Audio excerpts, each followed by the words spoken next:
आप लोग क्या क्या बोले थे रे? फर्स्ट का हो गया ना, ठीक है। आइए सेकंड का, थर्ड का। तो आप पकड़िए, यहाँ देख लीजिए। अरे अरे नहीं भगो, गोल नहीं गोल नहीं गोल नहीं गोल नहीं, लो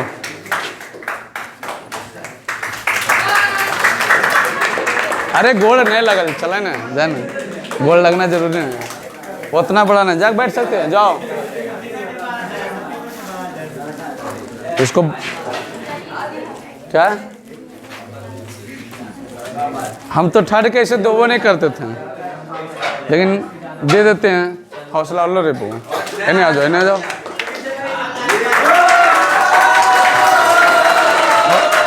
चलो जाओ जाओ जाओ। नहीं अच्छा लगा कि नहीं लगा? आएगो 18, ये जो है 8 क्लास के 75 में कितना है 68, आएगो 10 क्लास में जो भौम दास गोवर गणेश। कभी कोशिश किए कि नहीं कम से कम लीजिए, पूरा सब्जेक्ट अब तैयार है। अब कम से कम जनवरी आ गया, एक बेरा कम से कम टोटल। ए लड़का आवाज बंद, आप लोग अब जनवरी एंट्री करने वाले हैं, तो एक बेरा कम से कम अरे एक चार मारे फेंका जाएगा था, तो बोल रहे इतने सुनाई दे रहा। कम से कम आप लोग का एक बेरे कम से कम जिस तरह से एग्जाम को तैयारी किए हैं, एग्जाम जैसे लेता है उस तरह से क्वेश्चन बना के कोई भी टीचर जो टीचर पढ़ाते हैं अपना सब्जेक्ट, ठीक है, जैसे जो साइंस पढ़ाते हैं तो साइंस के, जो मैथ पढ़ाते हैं उतना, अब उस तरह से करके कम से कम कितना नंबर आप लाते हैं वो आपको पता चलेगा, वो आपको कॉन्फिडेंस बढ़ाएगा कि मेरा इतना नंबर आया है, ठीक है। तो आप लोग तो करना नहीं, बस दे रहे हैं, रट रहे हैं, बस घर में जा रहे हैं, बुला रहे हैं। तीस चीज़ का होना नहीं चाहिए, ठीक है।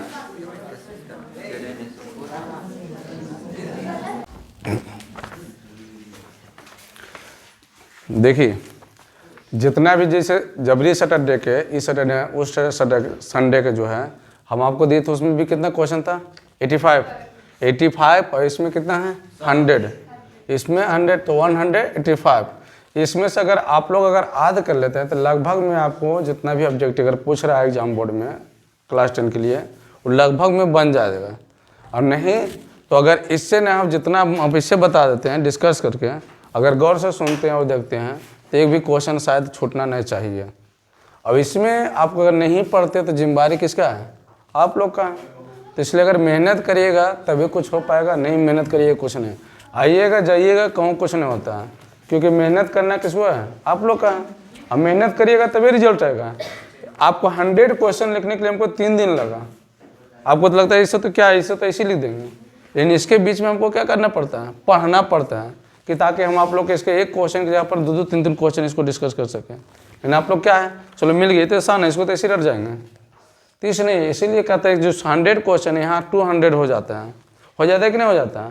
तो अगर 200 क्वेश्चन को हम गौर से देखेंगे सुनेंगे तो क्या हमको याद होना हो जाएगा कि एग्जाम में उससे रिलेटेड क्वेश्चन आएगा तो नहीं बन जाएगा? बन जाना चाहिए, लेकिन छूटना नहीं चाहिए। जहाँ तक मेरा है कि जहाँ फिजिक्स और केमिस्ट्री जो पढ़ा रहे हैं उसे ऑटोमेटिक क्वेश्चन छूटना नहीं चाहिए, और नहीं छूटता है अधिकतर स्टूडेंट के। जो पहले भी दिया वो भी उसको भी नहीं छूटता है, और जो देने वाले उसको भी नहीं छूटेगा। नहीं तो आप लोग दीजिएगा तो अपने पता चलेगा, ठीक है। कि तो देखिए क्वेश्चन की तरफ चलिए। साइंस का हम लोग कर रहे हैं।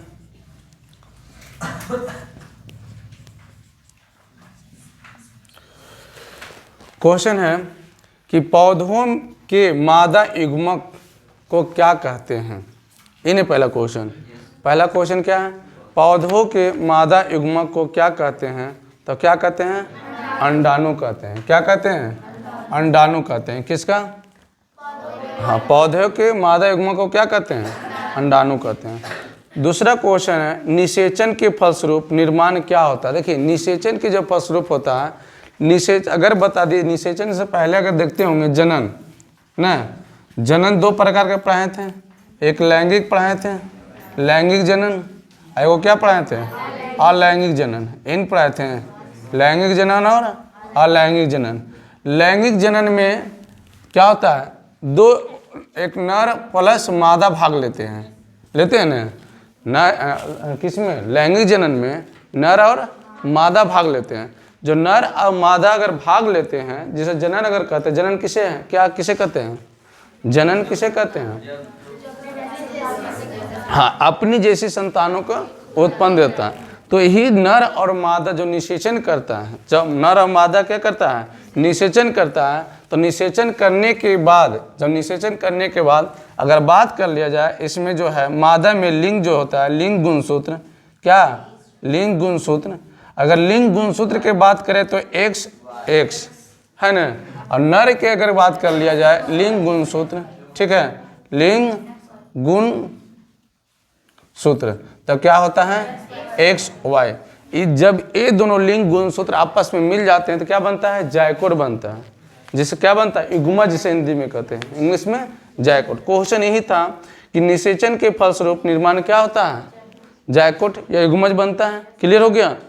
अगला क्वेश्चन है, कौन सा लैंगिक जनन संचित रोग है। देखिए, अगर रोग संचारित रोग की अगर बात करें जो लैंगिक जनन के होता है, कौन कौन सा होता है, आपको एड्स, आएगो, टाइफाइड, ऑप्शन ही वाला क्वेश्चन है। ऑप्शन में देखिएगा, उसमें रहेगा दोनों रहेगा, तो ऑप्शन लिखा रहेगा A+B या AC, BC ऐसे करके ऑप्शन रहेगा, तो वहाँ ध्यान रखिएगा एड्स और टाइफाइड।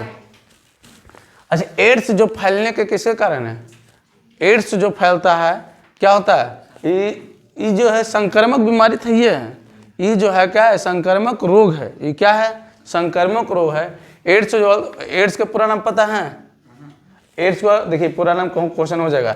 एड्स जो फैलता है लैंगिक संरक्षण से, लैंगिक समझते हो, निषेचन क्रिया के द्वारा फैलता है, ठीक है। अगला है कि मानव भ्रूण का विकास कहाँ होता है, जो मानव में जो भ्रूण का विकास होता है, ठीक है, मानव में जो भ्रूण का विकास होता है कहाँ होता है, गर्भाशय में। कहाँ, बायोलॉजी अगर पढ़े होंगे तो हाँ जानकारी मिला होगा, और नहीं तो जनन चैप्टर जब पढ़ेंगे ना तो वहाँ पता चल जाएगा, ठीक है, गर्भाशय में होता है। अगला क्वेश्चन है कि मानव जनन अंग किस आयु में परिपक्व एवं क्रियाशील हो जाते हैं। देखिए, अगर किसी की उम्र में जिस तरह अगर शरीर में हार्मोन बढ़ने लग जाता है, कौन हार्मोन, टेस्टोस्टेरोन या प्रोस्टेरोन, ठीक है, तो उस समय 18 साल के आयु में, ठीक है, 18 साल के आयु में जो क्या होता है, उसका जो शरीर, उसका अंग जो होता है परिपक्व हो जाता है। क्या हो जाता है, परिपक्व, मतलब समझ में आया, परिपक्व मतलब वो अपने जैसे करने 18 साल की उम्र में शादी करना, सरकार कानून बनाया है ना कि लड़की लोग की उम्र कितना होना चाहिए 18, और लड़का का उम्र कितना होना चाहिए 22 साल, ठीक है। तो लड़की लोग का उम्र जो होता है 18 साल में परिपक्व हो जाता है, शादी करने लायक हो जाता है, लेकिन नहीं होना, 18 साल की उम्र में सरकार की उम्र क्या करना चाहिए, बढ़ा देना चाहिए, कम से कम तो 21 कर देना चाहिए, 21।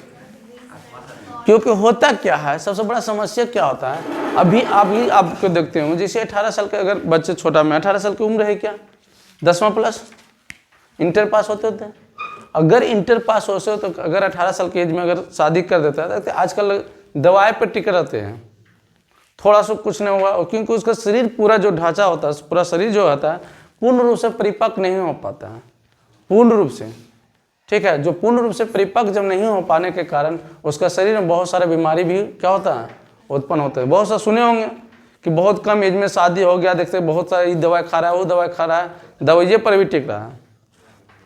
तेज कितना है, 18 साल। अगला हम कि महिला में मासिक चक्र का अवधि कितना होता है। देखिए क्वेश्चन नंबर क्या था, 6 क्वेश्चन नंबर है, इसका था 18 साल, तीसरा था। छठा नंबर क्वेश्चन क्या था कि महिला में मासिक चक्र की अवधि कितना होता है, 28 दिन होता है, ठीक है, कितना होता है 28 दिन। मासिक चक्र के क्या कहते हैं, मासिक धर्म भी कहते हैं, ठीक है, मासिक चक्र के क्या कहते हैं, मासिक, दूसरा नाम है मासिक धर्म या ऋजु स्तर। ये होता क्या है, तो अंडाणु जो अगर महिलाओं में जो अंडाणु बनता है, अंडाणु बनने के क्रियाक्रम में, ठीक है, तो जैसे अगर पहले मान लो कि अगर 1 तारीख से अंडाणु बना है ना, 1 तारीख से अंडाणु उसका बॉडी में बनने लग जाएगा, ठीक है, हार्मोन जो करते हैं, हार्मोन बना बॉडी में, 14 दिन के बाद 14 दिन जिससे हार्मोन बनते जाता है, फिर 28 दिन में क्या होता है, उसका 1 मंथ पूरा हो जाता है। 28 दिन में वो अंडाणु के अगर किसी के साथ निषेचन नहीं करने के बाद, ठीक है, अगर निषेचन नहीं करने के बाद अंडाणु ऑटोमेटिक क्या होता है, टूट जाता है, और टूटने के कारण मूत्र मार्ग के माध्यम से, ठीक है, उसी के मार्ग द्वारा क्या होता है, बाहर निकल जाता है, जिसे हम लोग क्या कहते हैं, मासिक चक्र कहते हैं, ठीक है। तो कितना दिन के होते हैं, 28 दिन के बाद। तो तो आप भी अब पढ़े होंगे जब 14 दिन बाद जैसे निकलने के बाद होता है तो लगभग कितना दिन रहता है, 5 दिन रहता है। लगभग कितना दिन रहता है, 5 से या 7 दिन रहता है, 5 से 7 दिन रहता है, ठीक है। 5 से 7 दिन रहने के कारण उसी के बीच में, ठीक है, अगर निषेचन क्रिया, अगर फिर उसका जैसे मासिक चक्र हुआ, मासिक चक्र होने के तुरंत बाद निषेचन क्रिया नहीं करना चाहिए, निषेचन क्रिया नहीं करना चाहिए, क्योंकि फ्लोपिन जो नलिका होते हैं मुंह क्या होता है, खुले हुए होते हैं, और जैसी निषेचन क्रिया होते हैं उससे गर्भधारण होने की संभावना 99% ज़्यादा हो जाता है, ठीक है। उसके बाद जब 14 दिन हो जाने के बाद, ठीक है, क्या होता है, फ्लोपिन नलिकाएं जो होता है, जिसे निषेचन जो क्रिया जहाँ से होता है, जिस मार्ग से होता है, उस मार्ग के क्या होता है, मुंह बंद हो जाने के कारण 14 दिन के बाद क्या होता है, संभावना बहुत कम रहता है, और 28 दिन फिर पुनः अंडाणु बन जाने के कारण फिर क्या होता है, नहीं निषेचन किसी साथ होने के कारण फिर टूटता है, और टूट के क्या होता है, बाहर निकल जाता है। तो अगर पूछे कितना दिनों तक रहता है तो 5 से 7 दिन तक, क्लियर। अब महिलाओं के मासिक चक्र की अवधि कितना होता है, 28 दिन, क्लियर हो गया ना। अगला है स्त्रियों में संपन्न होने वाले प्रजनन चक्र का क्या नाम कहते हैं, अभी बताए ना, कौन कौन सा नाम बताए थे, रोजोधर्म, मासिक चक्र, मासिक धर्म, क्लियर है, अभी बताए थे। अभी क्वेश्चन पूछेगा कि कितने दिन का होता है तो भी बता देना है। अगला 8वां नंबर क्वेश्चन है कि जीवन किस प्रक्रम द्वारा अपनी संख्या में वृद्धि करता है। देखिए अभी पहला क्वेश्चन की ही था, कहता जीव जो है अपने किस प्रक्रम द्वारा, मतलब अपनी संख्या को क्या करता है, वृद्धि करता है। तो जनन के द्वारा, जनन के द्वारा अपनी संख्या में क्या करता है, वृद्धि करता है। कोई भी कीट भी होगा तो जनन करेगा, तो जनन से ही क्या होता है, कोशिका भी, एक कोशिकीय जब जीव है वो जो अलैंगिक जनन करता है या मुकुलन विधि द्वारा करता है, तो कोशिका आपस में क्या होता है, जनन करने के बाद क्या होता है, टूट जाता है, विभाजन हो जाता है, विभाज हो जाता है, तभी तो अलग एक अलग अम्बिवा का निर्माण कर लेता है, ठीक है। अब देखिए 9 नंबर में, 9 नंबर की अगर बात की जाए कि लड़कों में युवावस्था के लक्षण का नियंत्रण करने वाला हार्मोन के नाम बताइए, ठीक है। तो हम क्या होता है, टेस्टोस्टेरोन, टेस्टोस्टेरोन जो होता है, ठीक है, यह एक ऐसा हार्मोन है जैसे अगर 16+ चलेगा, ठीक है, 16+ चलेगा तो क्या होता है, हार्मोन उत्तेजित होने लगता है, मतलब उसका बॉडी में टेस्टोस्टेरोन हार्मोन बनने लग जाता है। और जैसे टेस्टोस्टेरोन हार्मोन जब बनने लगता है तो उसका शरीर क्या होता है, दाढ़ी मूंछ आना स्टार्ट होता है। अगर ये हार्मोन का थोड़ा भी कमी हो जाता है तो उसको बहुत कम समय में आता है, ठीक है। तो क्या हो जाएगा, टेस्टोस्टेरोन एक हार्मोन है, ठीक है। और ये हार्मोन भी उत्सर्जित करता है, ये हार्मोन क्या करता है, उत्सर्जन करता है, मतलब उत्सर्जन तो करबे करता है और उत्सर्जित भी करता है उसका शरीर में। अगला देखिए 10 नंबर जो क्वेश्चन है, सुनिए 10 नंबर क्वेश्चन है कि प्रागकोश में होते हैं, प्रागकोश में क्या होता है, परागकण, क्या होते हैं, परागकण होते हैं, किस में, परागकोश में, परागकोश में होते हैं परागकण, क्लियर। 11 नंबर क्वेश्चन, अंडाणु को निषेचित होता है, अभी बताएं अंडाणु निषेचन किस नली में होगा, फ्लोपिन नलिका में, क्लियर। अंडाणु को निषेचित किस में होगा, फ्लोपिन नलिका में। 11 नंबर का आंसर क्या हो जाएगा,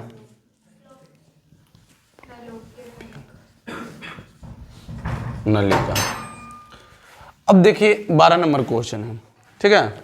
12 नंबर है कि शुक्राणु बनता है, शुक्राणु बनता, देखिए कभी कभी क्वेश्चन ही दे देता का कि नर में, नर का प्रजनन अंग कौन सा है, हाँ नर में शुक्राणु, शुक्रवाहिका, ये सब क्या है, नर में आएगा क्वेश्चन भी, ठीक है। लेकिन अगर बोले कि न जो शुक्राणु बनता है किस में, विरसन में, शुक्राणु क्या बनता है, विरसन में, सीट मारे होंगे तो आया होगा क्वेश्चन भी। तो इसलिए हम बार बार कहते हैं कि क्वेश्चन को गौर से सुनिए और जो भी देते हैं उसको 1-2 बार जरूर पढ़िए, देखिए कभी नहीं छूटेगा क्वेश्चन। बेफालतू हम क्वेश्चन आज तक नहीं दिए हैं, अब नहीं पढ़ना आपका मर्जी है।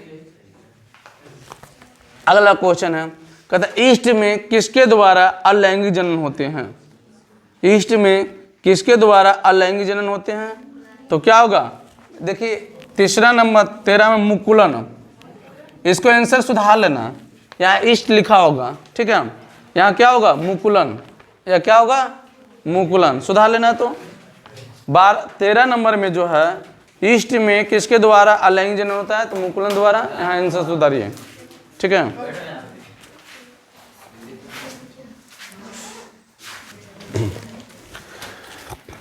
देखिए अगला क्वेश्चन है, क्वेश्चन नंबर कितना? 14। जनन कितने प्रकार के? अभी लिखा है जनन कितने प्रकार के? 2 प्रकार के। कौन कौन? क्लियर हो गया?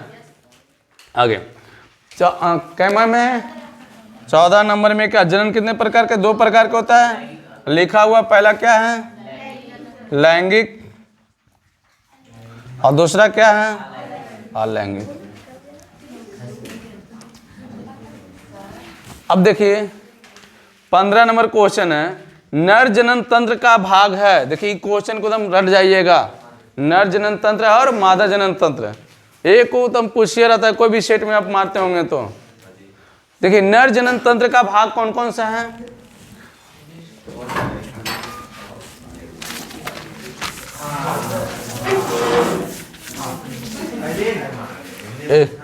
आवाज नहीं।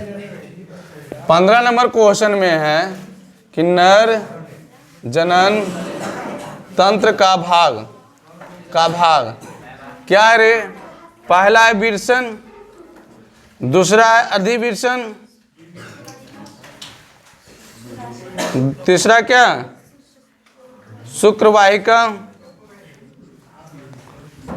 चौथा नंबर क्या है? शुक्राशय, पांचवा है शीर्ष, और छठा क्या है? शुक्राणु भी हो सकता है। ये तो किस में पाया जाता है? नर में, ठीक है। तो ये सब में किसी भी आ सकता है। ये ऑब्जेक्टिव भी आदम क्वेश्चन पूछते रहता है, सेट में नहीं पूछा है? कितना बार पूछा होगा? नहीं बनाते होंगे, नहीं बना लेते होंगे, ठीक है। तो कभी न कभी आपको ये पूछे रहता है क्वेश्चन, याद रखना। तो कौन कौन सा नर प्रजनन तंत्र का भाग कौन कौन है? विरसन, अधिविरसन, शुक्रवाहिका, शुक्राशय, शीर्षण, शुक्राणु। अब यही क्वेश्चन पूछता है कि मादा में जनन तंत्र का भाग, 16 नंबर में क्वेश्चन है कि मादा में जनन तंत्र का भाग किसमें? पहला नंबर क्वेश्चन में क्या हो जाएगा? अंडाशय, दूसरा अंडवाहिनी, तीसरा गर्भाशय, चौथा योनि, और पांचवा में अंडाणु किसमें पाया जाता है? मादा में, ठीक है। क्लियर है? तो ये क्वेश्चन को देख लिया जाए, लेकिन इतना आप लोग को पूछता ना। लेकिन अगर क्वेश्चन ये 5 नंबर के दोनों क्वेश्चन आए तो कैसे आएगा? कहेगा नर प्रजनन तंत्र का भावों का वर्णन करें, ठीक है। तो वर्णन करेगा पूरा, ये तो लिखे कौन कौन भाग है इसका, पूरा लिखे कि इसका क्या क्या कार्य है। वर्णन मतलब क्या होता है? इसका कार्य। क्लियर है? नहीं, कार्य में नहीं आएगा, लेकिन ऐसे कभी कभी पूछ देता है। लेकिन ऑब्जेक्टिव दोनों तो फिक्स है, ये दोनों का ऑब्जेक्टिव क्या है? फिक्स है, नहीं तो बाद में मिल लेना। नर जनन तंत्र का भाग कौन कौन है? विरसन, अधिविरसन, शुक्रवाहिका, शुक्राशय, शीर्षण, शुक्राणु। अब मादा जनन तंत्र का भाग कौन कौन है? अंडाशय, अंडवाहिनी, गर्भाशय, योनि, अंडाणु। क्लियर? अब आइए 17 नंबर क्वेश्चन। 17 नंबर क्वेश्चन कहता है नर और मादा युग्मकों को संयुक्त होना क्या कहलाता है? रिपीट हुआ ना? क्या कहलाता है?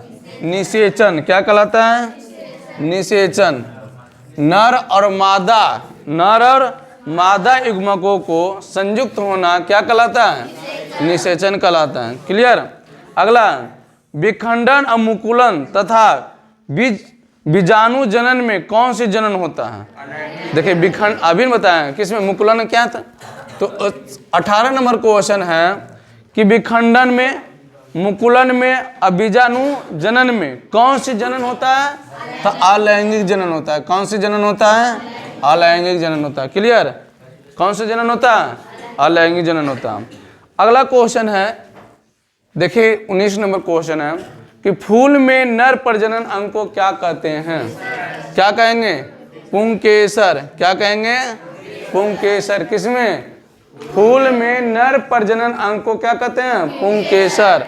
और यही अगर क्वेश्चन नंबर दे दें कि अगर क्वेश्चन ऐसे आ जाए कि क्या बोले, फूल में नहीं, फूल में, ठीक है, स्त्री प्रजनन अंग को क्या कहते हैं? तो स्त्री कैंसर। जैसे बोले स्त्री में तो स्त्री कैंसर, केसर, स्त्री केसर, ठीक है। अब देखिए 19 हो गया, 20 नंबर क्वेश्चन है, ठीक है। डेंगू उत्पन्न करने वाले मच्छर किस जल में पाया जाता है? किस जल में? साफ जल में। डेंगू जो है उत्पन्न होने वाले मच्छर जो है कैसे जल में रहता है? साफ जल में रहता है। कंफ्यूजन होता है कि ऐसे मच्छर तो रहना चाहिए गंदा जल में, लेकिन डेंगू जो उत्पन्न करने वाला मच्छर रहता है कैसा में रहता है? साफ जल में रहता है, ठीक है। यहाँ तक क्लियर हो गया?